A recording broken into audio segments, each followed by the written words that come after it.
বিএনপির কর্মীর চাইতেও কম।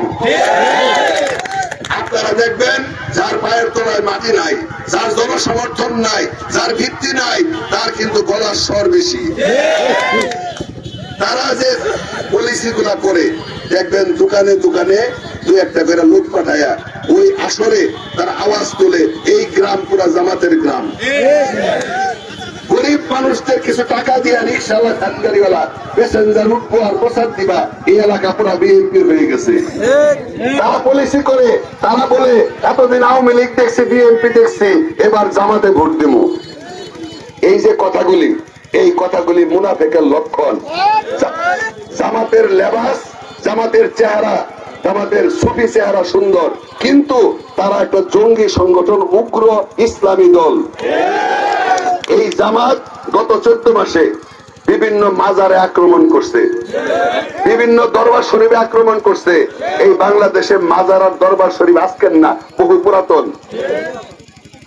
ধর্ম যার যার, যে যে আদর্শে বিশ্বাস করে, যে যে অনুসারী, ইসলাম ধর্মে জোর কইরা, ভয় দেখায়া, শক্তি দিয়া কাউকে ইসলামে নিয়ে আসার সুযোগ নাই। ইসলামে অনুরোধ করতে বলছে, বুঝাইতে বলছে, বিভিন্ন ভাবে অনুরোধ ভালোবাসা দিয়া তাদেরকে কাছে নিতে বলছে। কিন্তু তারা বিভিন্ন বন্দি ফয়সালা, উগ্র আচরণ দেয়া, মানুষকে ভয় দেখায়া এই 14 মাসে বিভিন্ন মাজার পুরাইছে, লুটপাট করছে, মাজারের গরু ছাগল পর্যন্ত আগুন দিয়া পুরাইয়া হত্যা করছে। আপনারা শেরপুরের সম্পর্কে, দুর্গাতির সম্পর্কে জানেন, এটা উচিত হয় নাই। আজকে এই জামাতের হাতে যদি ক্ষমতায় যায়, এই জামাতের হাতে যদি ক্ষমতা যায়, জামাতের চেহারা ক্ষমতায় যাওয়ার পরে দেখতে পারবেন। এই জামাত এতদিন আগাছার মতো, পরগাছার মতো বিএনপি আওয়ামী লীগের সঙ্গে চলত। এই জামাত এখন আওয়ামী লীগ না থাকার কারণে নিজেরা মনে করতেছে সাবালক হয়ে গেছে। আমি আপনারা যেখানে উপস্থিত আছেন, আমি মনে করি আপনারা সকলে বিএনপিকে ভালোবাসেন, বিএনপির প্রতি আপনাদের যথেষ্ট দরদ আছে। এই বিএনপি দলটা নেতা কর্মীর দল না, সাধারণ মানুষের দল। এই বিএনপিকে ষড়যন্ত্র চক্রান্ত করা হয়েছে বারবার ধ্বংস করার জন্য, কিন্তু বিএনপি ধ্বংস হয় নাই, বরঞ্চ সাধারণ মানুষের ভালোবাসায়, সাধারণ মানুষের পরিশ্রমে বিএনপি আরো শক্তিশালী হয়েছে। সম্মানিত এলাকাবাসী, এই বিএনপি অতীতে ক্ষমতায় ছিল, বিএনপি পরীক্ষিত একটা দল। বিএনপি যতদিন ক্ষমতায় ছিল, এই দেশের আলেম ওলেমা ইসলাম ক্ষতিগ্রস্ত হয় নাই, বরঞ্চ মসজিদ মাদ্রাসা মক্তবের উন্নয়ন হয়েছে। সম্মানিত এলাকাবাসী, আমি আর কথা দীর্ঘায়িত করব না। আমি আপনাদের যে কথাটা বলতে চাই, আপনারা যারা সচেতন মানুষ, যারা বুঝবান মানুষ, যারা আবেগ দিয়ে চলেন না, বিবেক দিয়ে চিন্তা করে আপনারা এলাকার স্বার্থে, উন্নয়নের স্বার্থে কোন দল সরকার গঠন করব সেই দিকে চিন্তা করে 17 বছরের ভোট না দেওয়ার যে কষ্ট বেদনা, এটা ভোলার জন্য আগামী নির্বাচনে সকলকে ভোট কেন্দ্রে যাইতে হবে। আর শুধু আপনারা গেলে হবে না, যারা বিএনপি কে পুরুষরা ভোট দেবেন তার প্রত্যেক পরিবারের সদস্যকে ভোট কেন্দ্রে নিতে হবে। মেয়েদের ভোট না হলে বিএনপির ভোট পারবো না। মেয়ে ভোটার কিন্তু পুরুষের চাইতে বেশি। তাই সম্মানিত এলাকাবাসী, মেয়েদেরকে ভোট কেন্দ্রে আপনারা নেবেন। আপনাদেরকে সর্বশেষ যে কথা বলতে চাই, দলমত নির্বিশেষে আপনারা ভোট কেন্দ্রে যাবেন। আল্লাহ যদি আমার এমপি বানায়, এই প্রকাশ্যে আল্লাহকে হাজির নাজির রেখা বলতেছি, আমার দলের বাইরে যারা আছেন, অন্য দলের যারা আছেন, তারা কেউ আমার হাতে একটা দিনের জন্য অপমানিত হবেন না, লাঞ্ছিত হবেন না, অসম্মানিত হবেন না। শুধুমাত্র আওয়ামী লীগ জাতীয় পার্টি করার কারণে কোনো মিথ্যা মামলা, গায়েবী মামলা হবো না ইনশাআল্লাহ। আমি আপনাদেরকে আরেকটা কথা বলতেছি যে আল্লাহ যদি আমার এমপি বানায়, অতীত আমি এমপি ছিলাম, আমার দরজা আপনাদের জন্য খোলা। কোন নেতা কর্মী ধইরা, কোন নেতা কর্মীর সুপারিশ নেয়া, কোন নেতা কর্মীর সার্টিফিকেট নেয়া আমার কাছে আসতে হবে না।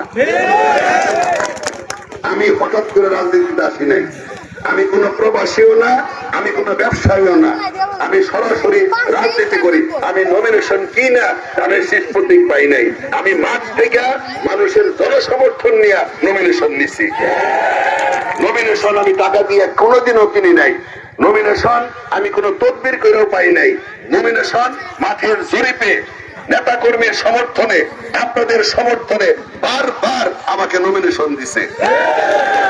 যেহেতু আমি নমিনেশন টাকা দিয়ে কিনতে হয় নাই, যেহেতু আমি আমেরিকা বিদেশ থেকে আসি নাই, আমি এই এলাকার মানুষের সুখ দুঃখ, এই এলাকার মানুষের কষ্ট, এই এলাকার মানুষের রাস্তাঘাট, মসজিদ, মাদ্রাসার, ব্রিজ, কালভার্টের কোনটার গুরুত্ব বেশি কম আমার জানা আছে। সুতরাং আপনারা কেউই হতাশ হবেন না, আপনারা আগামী দিনে বিএনপি ক্ষমতায় গেলে আপনাদের প্রত্যেকটা উন্নয়ন কর্মকাণ্ড অগ্রাধিকার ভিত্তিতে তালিকা করে আমরা করব।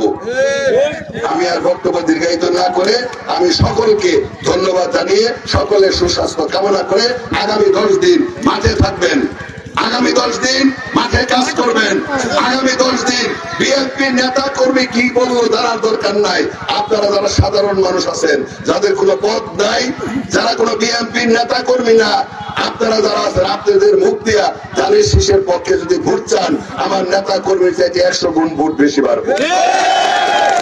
মানুষ নেতা কর্মীর মুখের চাইতে সাধারণ মানুষের মুখের কথার গুরুত্ব দেয়। যারা কোনো দল করে না, যারা কোনো পদ নাই, যারা কোনো নেতার চামচামি করে না, তাদের চাইতে আপনাদের মুখের জবান, আপনাদের কণ্ঠ, আপনাদের আওয়াজ, আপনাদের আহ্বানের গুরুত্ব অনেক অনেক বেশি।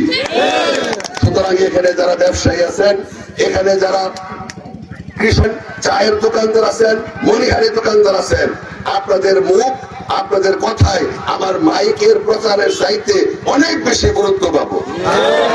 মাইক দিয়ে প্রচার কইরা, জনসভা কইরা, বড় মিছিল কইরা ভোট বাড়ে না। ভোট বাড়তে হলে সাধারণ মানুষের ভালোবাসা লাগবে।